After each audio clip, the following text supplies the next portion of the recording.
বারো একবার দুয়ারে সব মাল মাত্রা তুইয়া আইসে খালি বাচ্চেন করে লইয়া বারইয়া। ভারতের উত্তর পূর্বকূলীয় রাজ্য ত্রিপুরা গত 3 দশকের বেশি সময় ধরে সবচেয়ে ভয়াবহ বন্যা হচ্ছে সেখানকার সরকার।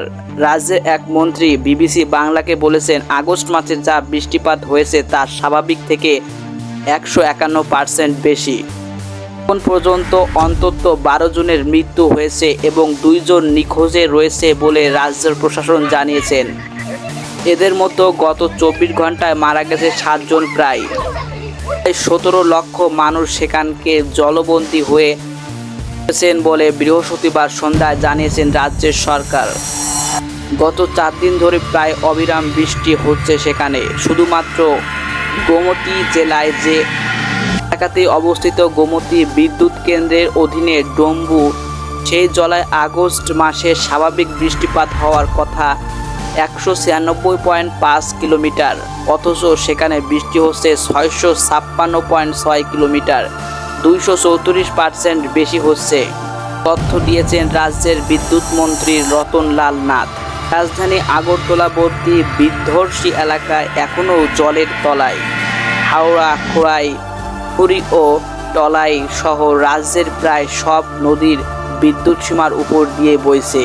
ভারতের আবহাওয়া বিজ্ঞান উত্তর রাজ্য 3টি জেলার লাল সতর্কতা ও বাকিগুলোতে কমল সতর্কতা জারি করেছে। দাস গতিপথ কি বদলাচ্ছে জানতে সীমা 18 জানুয়ারি 2024। সবচেয়ে বেশি ক্ষতিগ্রস্ত হয়েছে যেসব এলাকা, তার মধ্যে অন্যতম গোমতী জেলা। রাজধানী আগারতলা থেকে সড়ক পথে প্রায় 120 কিলোমিটার দূরে ডম্বুর হ্রদ।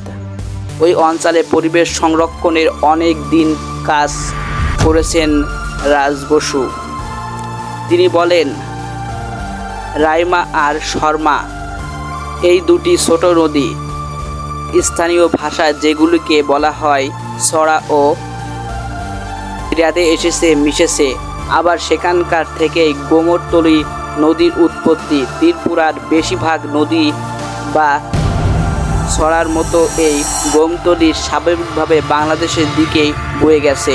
ওই হ্রদের প্রায় 48টি ছোট ছোট দ্বীপ রয়েছে। শীতকালে হুগলিতে অনেক পরিবাহী পাখিও আসে। এটা গুরুত্বপূর্ণ পর্যটক স্থলও।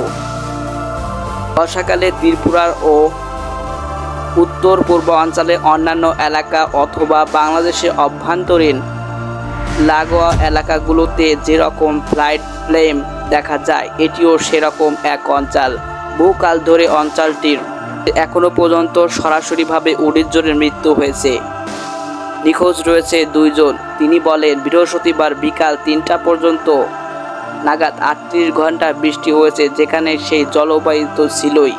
তারপর ডম্বুর ড্যামের জল ঢুকতে শুরু করে। জেলাগুলোতে কিছু অংশে মিজোরামের দিক থেকে জল চলে এসেছে। সব মিলেই সে অবস্থা ভয়াবহ। মাত্র 2 ঘন্টার মধ্যে আমাদের ঘরের চার 2 সব থেকে ভয়াবহ বন্যা তারা দেখেছে 1983 সাল। তবে এবছরের বন্যা তাকে ছাড়িয়ে গেছে। 10 বছর পরেও 1993 সালে বন্যা হয়েছিল। কোথাও শুধু বাড়িতে টিনের ছাদ দেখা গেছে, আরও বাড়ির শুধু দোতলাটা দেখা যাচ্ছে, মানে একতলা পুরো ডুবে গেছে, জানিয়েছেন আয়ুষ সরকার। 3 দিন ধরে সব ধরনের যোগাযোগ বিচ্ছিন্ন করা হয়েছে। শুক্রবার সকাল মোবাইল ফোনের ব্যাটারি দিয়ে চার্জ চালু করার পর বিবিসি বাংলাকে জানানো হয়েছে। সাম্প্রতিক এই নিউজটি বিবিসি বাংলা থেকে কালেক্ট করা হয়েছে। তো চ্যানেলটা যদি ভালো লাগে আর ইনফরমেশন ভালো লাগে, অবশ্যই চ্যানেলটাকে সাবস্ক্রাইব করে রাখবে।